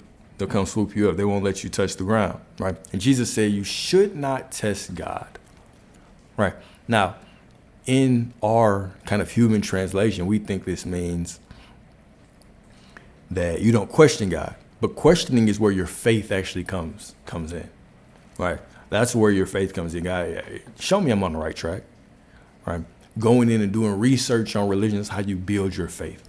What this actually meant is that you cannot control how everything unfolds. So what would be questioning, or what would be questioning God in this case? It would be, the example I always give is, this would be praying for prosperity, saying I am prosperous, and then taking all of my money and throwing it on a parlay, going to the casino and putting it all on black, because surely God has to come through for me. That is testing. Why is that testing? Because you are trying to take control of the circumstances, of the unfolding, instead of just the end result, right? And so a lot of times we get confused about the end result versus the unfolding. Sometimes the end result is you want more harmony with your family. The unfolding is that in order to build some kind of communion or a deeper relationship, you're going to have to go through some obstacles together. Y'all are going to have some back and forth. You might even have to learn how to let go and say, my soul chose to come down here and incarnate in this family because of the limiting beliefs. And I know your soul knows that if you can transcend the limiting beliefs of your family, there's nothing else in this world that you can't overcome. And now you can actually become more magnetic to the things that you want, right? But you're going to have to make a decision. Which one is more important? Getting them to see your beliefs, see things your way, or just building communion and intimacy. And sometimes, but anyways, you cannot control the individual circumstances. You can control the outcomes, how it unfolds at the end. All right. More harmony and stop drama. So if that is your desire, right? What belief would you have to have if you were in the place where? Because I used to have this exact issue. This is how I got out of it. If you were in an issue, go to the end and ignore it, right? Not ignore. Go to the end and understand that everything that happens until then is just the perfect unfolding. All right. So if somebody was to come up to me and have a conversation with me and ask me, like, how is your relationship with your family going? Okay. And I want more harmony. What would be a one sentence answer that assumes that I have everything that I want? Oh man, it's beautiful. Relationship with my family is beautiful. It's harmonious. It's beautiful. It's wonderful. It's divine. However you want to do it, right? Make that your affirmation. And then start affirming that affirmation. Affirm that affirmation as many times as you need to. If you need to affirm it 1,000 times, affirm it into your mind until it becomes one of your dominant thoughts when you think about your family. Right? Think from that, and then watch how the dynamic with your family unfolds. Don't care about how it becomes more harmonious. Just know that it will, in a divine way. Right? Release the expectation that it has to happen today or tomorrow, and it has to happen how you expect it to happen. Right? That it has to happen the way that you believe is the best. Just know that it will happen. Right? But that's really my my advice when it comes to any kind of affirmation, man. If you want to make a powerful affirmation, go into your notebook or wherever and think, if someone were to come up to me and ask me how this thing that I want is going, and I can only respond with one sentence, and that one sentence assumes that I have everything that I want, it's all working out, that's your affirmation right there. But then put it in your own language, make it sound cool, right? Make it sound like something that you would say to yourself, how you actually speak, and then use that affirmation. All right. No problem, no problem. No problem, no problem.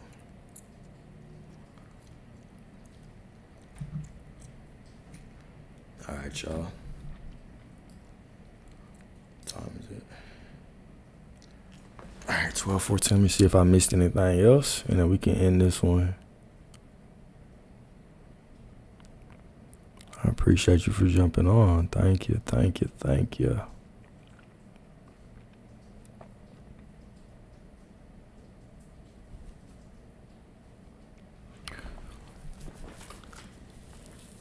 You don't want to get upset about being rejected or ignored. So,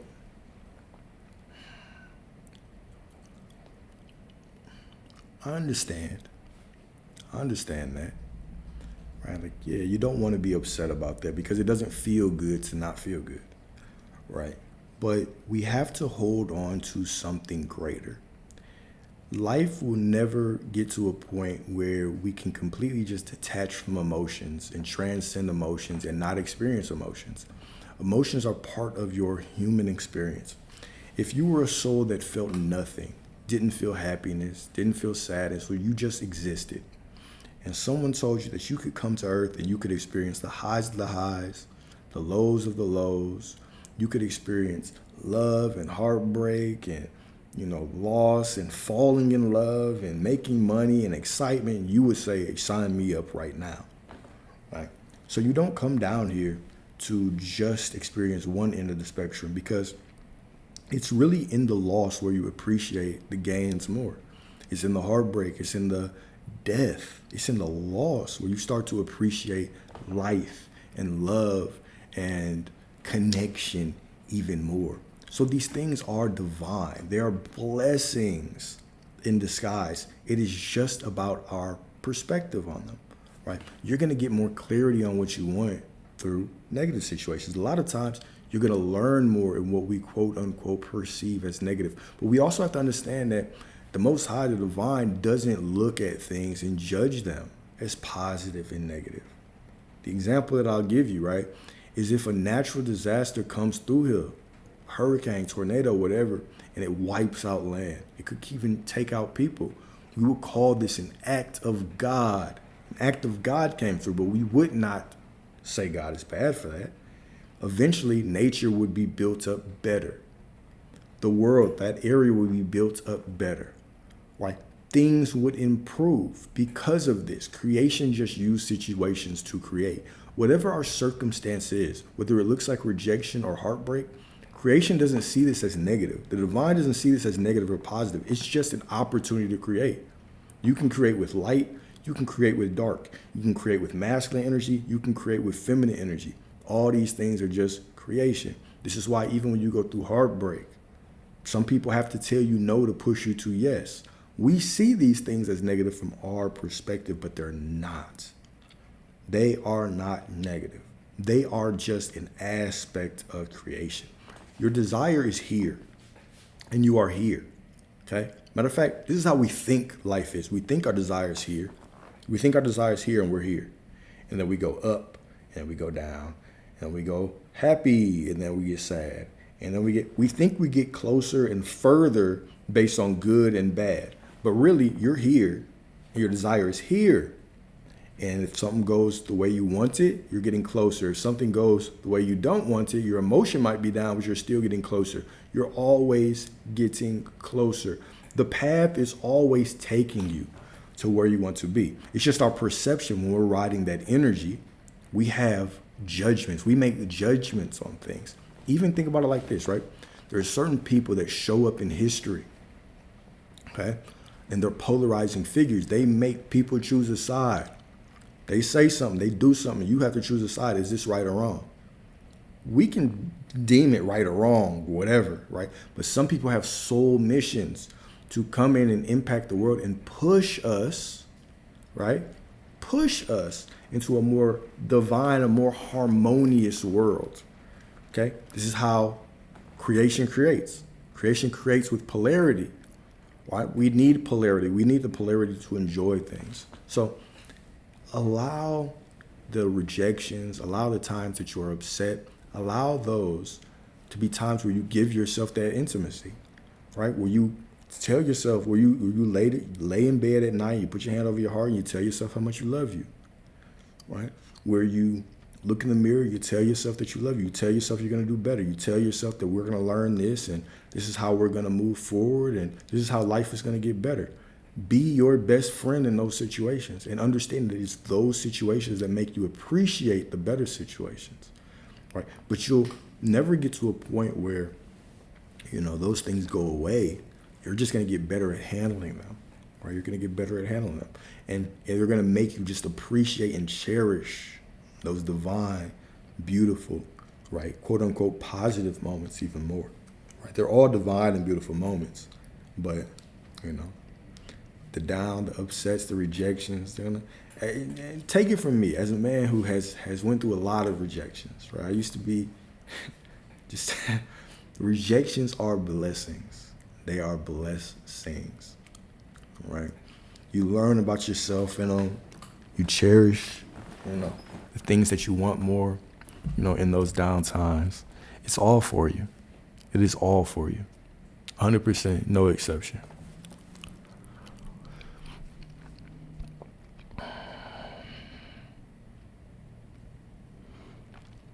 See, there's a balance between not speaking negative about your situation, but being honest though, right? Yeah. I mean, yeah, there is a balance. There's a balance. So I'm not a fan of suppressing anything, right? If you're going through a situation and it's unfavorable, that is what it is. But you can still acknowledge that it's giving you clarity about what you want. Right? Like one of my favorite mantras, one of my favorite affirmations I say all the time, the situation doesn't look ideal, but the God within me is perfect. So the situation must be unfolding perfectly. Right? I'm not going to sit here and act like everything feels good when it doesn't. If someone comes in, matter of fact, the other week I was at the airport and I twisted my ankle, right? I'm not going to act like I'm not in pain about it. Right? But I'm just going to get in the car. I'm going to keep going. Right. And the thing is, interestingly, I typically go on a morning run, but I couldn't go run for a while. And I just spent more of that time in meditation. I actually got a lot more clarity on some things that I've been struggling and wrestling with in my mind. But it all happened for a reason. Right. It all happened for a reason. But to deny pain in the moment, to suppress it, it's never the answer. Right. And sometimes, you do want to do a little venting and get it off your chest. All I'm saying is that we have to look at every situation that we're in and say, this situation is a bridge to what I want. I can't get to where I want without being right here. So it's not a situation to suppress, but it's a situation for me to accept and say, okay, I feel like this right now. This is part of my human experience, but I've already seen the end of the movie. So just like, nobody would go watch a movie if from the start of the movie to the end, the superheroes just beating everybody's ass. They don't go through any adversity. Like, we like to watch it where the superhero's getting his ass beat most of the movie, and then at the end find some miraculous way to win. This is how your life tends to play out, right? So you don't have to suppress what's going on at all, right? You can be very honest, but you also want to be honest about your faith and where things are headed. Yeah, this situation looks like this, but I know it's all unfolding for me, all right? Yeah, this person just told me no. What happened? Sure, they just told me no, I didn't get that job. But it's all unfolded for me. No suppression. Right? Yeah, I'm heartbroken right now. Shit, I just got cheated on. But it's all working out for me. There's no suppression. I accept where I'm at, but I choose where I'm going. I choose what the situation actually means. The situation doesn't mean, I got my heart broken, so now it's the end of love. right? That's a choice. Or my heart got broken. It's just it's a step on the journey, man. I'm going to do my best to get through this. Some days are going to be more difficult than others. Some days I'm not going to be able to go outside much. Some days I'm going to be in the bed all day, right? Some days I don't really want to talk to anybody, but I know it's all working out for me. No suppression, right? I can feel negative. My feelings have nothing to do with my faith. My feelings have nothing to do with where I'm headed, right? I can feel whether I feel good, feel bad, whether I work out or don't, whether I'm overweight, whether I'm skinny, doesn't matter. Whether everything looks like it's falling apart or it looks like it's coming together, it's all coming together. Accept it for what it is, and I just ride the wave to what I want. All right? So yeah, you can be honest, but you also want to have that inner knowing of who you are. Oh man, that's a good one. How to deal with people. Okay, how to deal with people who go mute after an argument. Should you keep the same energy or try? You want to always keep the same energy of who you want to be. Okay? You want to speak from the personality, from the perspective of the person that you are, right? So I'm not going to allow other people to dim my light. Now, I also have to have the awareness, have the boundaries to be like, do I want to be in this situation or not? Because if I'm constantly trying to meet someone and they cannot meet me, is that a loving thing for me to continuously put myself in that situation? Right? I have to give people grace, because this is just like any path, the spiritual path or whatever. There are ways that I can communicate today that I wasn't able to do 5 years ago, 10 years ago. Right? There's ways I can meet people. There's ways I can pray. There's ways I can do things that I could not do before. Right? And even when it comes to my understanding of emotional intelligence or emotional awareness or my own emotions or my own even spiritual growth, right? Things that I know today or believe today or do today, if somebody came to me 5 years ago and told me to do those things, I would look at them like they were crazy. I said, but what's wrong with you? I'm not finna do that. Right? I can't do that. Right? I could have different limiting beliefs. So I have to be able to give people grace on their journey, but I also have to love myself enough to accept the people that actually make me feel like I'm loving myself by choosing them. So if I'm really trying to work out something with somebody and they cannot work it out with me, we can't talk through this. And if we can't talk through this, we cannot build greater intimacy through this. Well, then should I really be there? Do I feel like I'm loving myself by being there? That's the question that you have to ask. Now, you don't just throw away things for that, right? Some people can make efforts. We can grow a lot by going through, adverse situations. But man, if I'm with somebody and we can't talk through something because every time I try to bring up the same shit, we go mute. How can we grow that way? Sometimes the most loving thing you can do for somebody is remove yourself from them. Right? You don't do it to get them to change. Sometimes it's a byproduct they do. You have to do it as a self-love, right? Because if we continue to go down this path, I'm showing up as a lesser version of myself. I don't, I'm holding back love from you. I'm holding back my divinity from you. I'm not able to be as affectionate with you. I'm not able to trust you as much, right? Now I'm showing up as less and less and less of myself. What good am I doing me and what good am I doing you, right? Now we're both chipping away at each other, okay?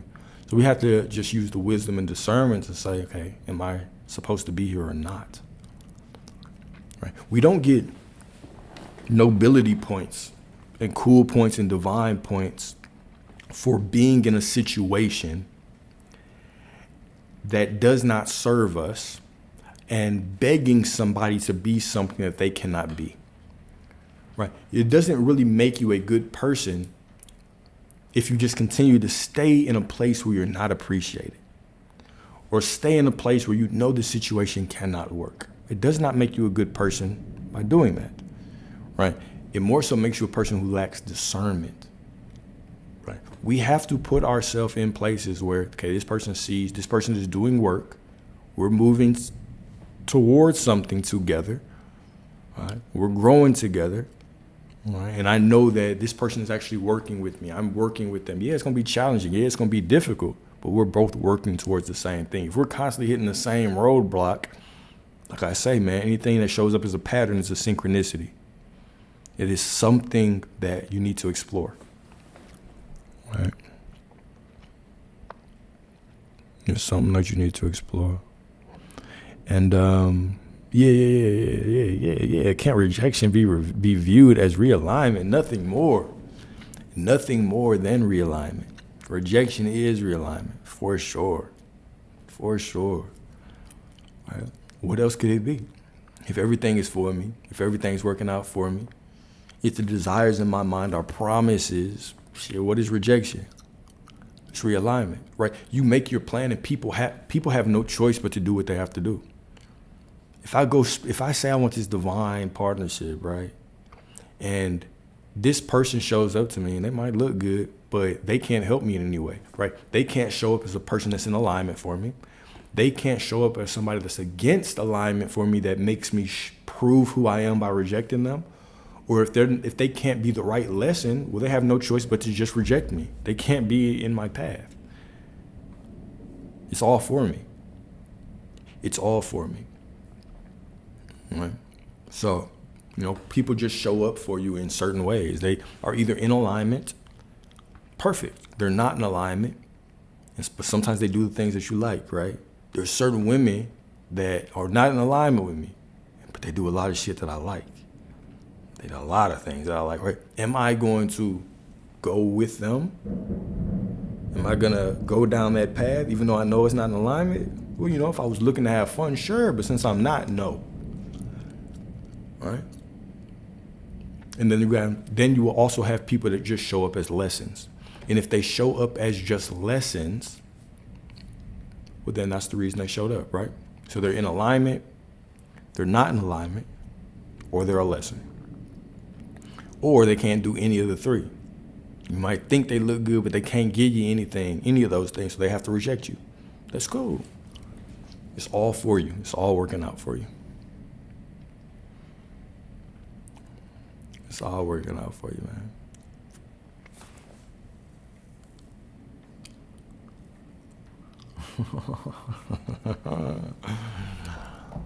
Yeah. Yeah, man. I mean, you got to just walk in your truth, right? So if you're the type of guy or the type of woman that you just want to have fun, that's cool. But you want to walk in the truth of that. So I don't want to get to a point where I'm going through life and I know that I want multiple women. Or you're a woman and you're like, I know I want multiple men, right? But you're not actually walking in that truth. Well, then you can't even align with people that are for you, right? So let's say that I'm a man, I want multiple women, but I show up and I act like I want to be faithful. I act like I only want one woman, right? Now I meet a woman and she wants a man who wants one woman. And she's a woman that wants one man, right? And so now we're not in alignment. So I can't show up fully to her because I want more, I crave more. And that even hurts her. So now she feels like something's wrong with her. We can't really connect on that deeper level. We're just not in alignment, right? Versus if I went out and I was like, hey, look, I've done a lot of work and I've been with women, but I thought that I just wanted intensity with the woman that I was with, but I actually figured out that it's variety that I want. And so I want to be with multiple women. Right now, if she's cool with that, cool. If not, okay.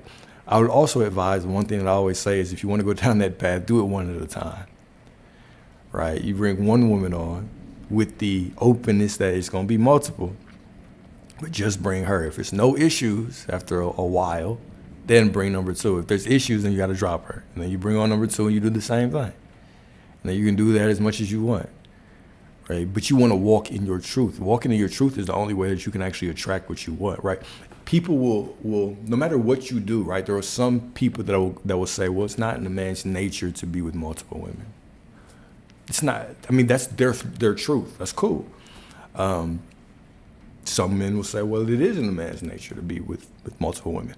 You have to find out what's for you. But the one thing that I will say before you deal with multiple women, right, is because there's two ways you can want to deal with multiple women for community and go down the polygamous nature, but then you're not really that interested in intimacy, or you just want that variety. And we had a lecture about this before. It was like, why do men want multiple women? Because it is a desire that we have, but sometimes that desire doesn't stem from you actually wanting variety, it's you wanting intensity. So I want a woman that I can connect with spiritually, I can connect with this one spiritually, I can connect with this one sexually, I connect with this one emotionally, this one on a business tip, right? So you have these different things that these different women are bringing to you. What if it was one that could bring you all those things? Could you be with one? And so like this is a calling for us to be a little bit more skilled with how we deal with women, right?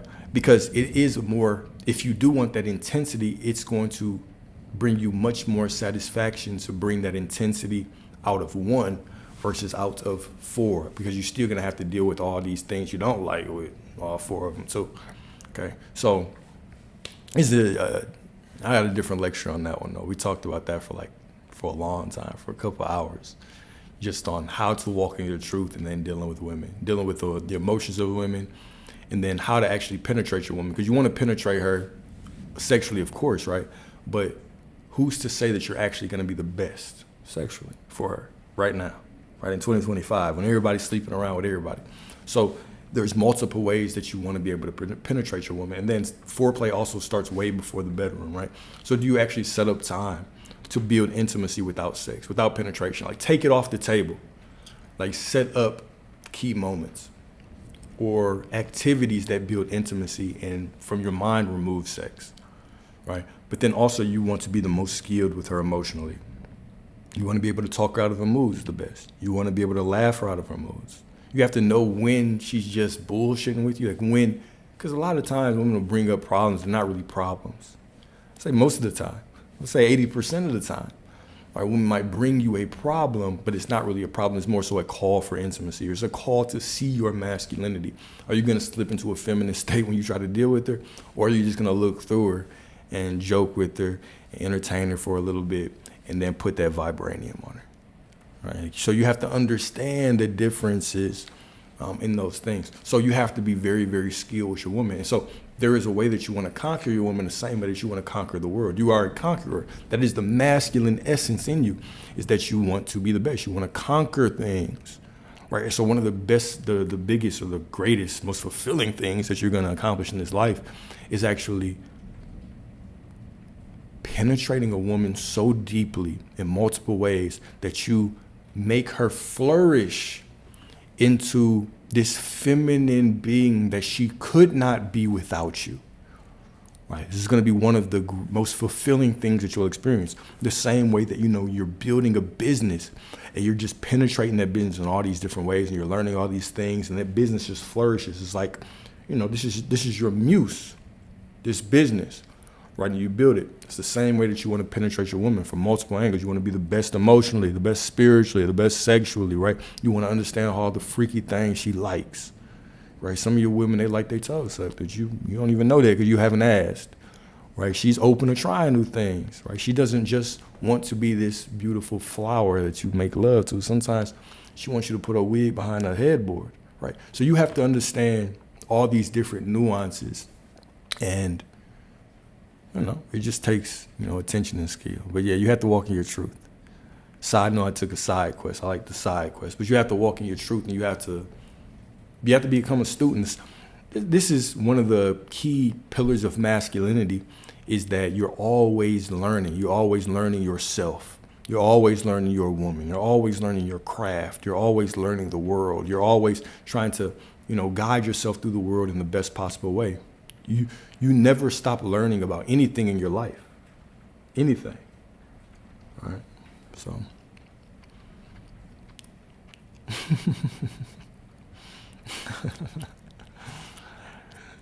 Time is always right, man. Time is always right.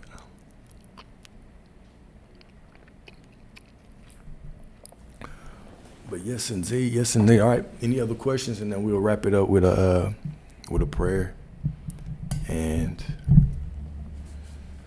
we're going to enjoy this rain, man. I thought I was going to go for a walk, but just chill.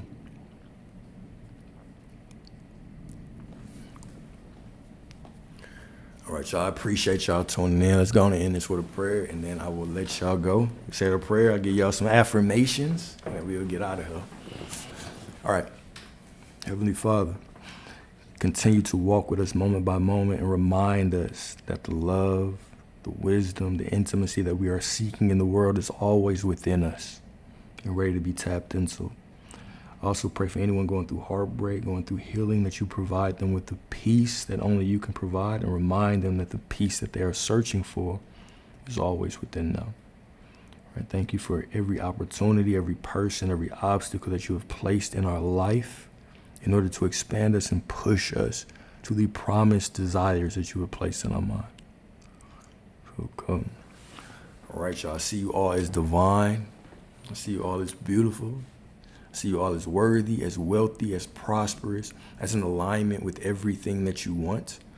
Right? I see you as gods, as goddesses, right? As aspects of the Most High, as worthy, as love, as nothing less. If you do not feel this way, it's cool, because I see you as that way anyway. So I know that it must be true. Okay? I know that it must be true, because this is how I see you all. All right? Y'all stay prosperous. Y'all stay blessed. Just stay divine, right? And until next time, God willing, we'll talk to y'all later, man. Appreciate y'all, man. Appreciate it. Peace. Thank y'all.